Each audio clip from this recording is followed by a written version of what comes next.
Warren buffet, जो अब तक के मोस्ट सक्सेसफुल इन्वेस्टर्स में से एक हैं, उनके के पास एक सिंपल इन्वेस्टमेंट फिलॉसफी है that has made him billion. Warren की फाइनेंस में रुचि कम उम्र में ही शुरू हो गई थी। उन्होंने फाइनेंस और शेयर बाजार के बारे में बुक्स और न्यूज़पेपर्स पढ़ने में घंटों बिताए। वारेन ने अपना करियर एक स्टॉक ब्रोकर के रूप में शुरू किया, लेकिन जल्दी ही एहसास हुआ कि उसे नौकरी पसंद नहीं है।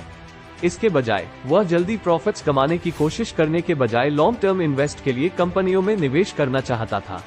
वारेन ने अपनी खुद की कंपनी बर्कशायर हैथवे शुरू की, जो दुनिया की सबसे सफल कंपनियों में से एक बन गई।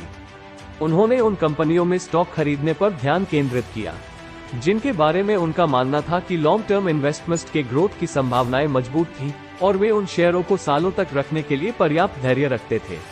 वारेन बफे कहते हैं, माई investing philosophy is simple.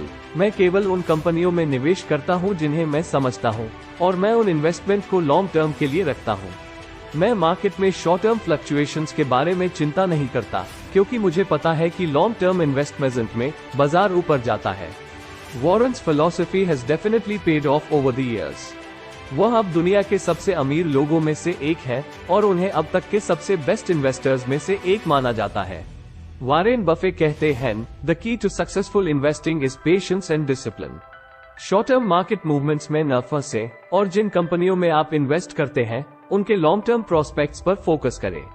Warren buffet, एक व्यक्ति जिसने अपना जीवन स्टडी और शेयर मार्केट में इन्वेस्ट करने में बिताया है, फाइनेंस की दुनिया में एक लेजेंड बन गया है। उनका इन्वेस्टमेंट फिलॉसफी और उनकी सफलता हर जगह इन्वेस्टर्स के लिए इंस्पिरेशनल है।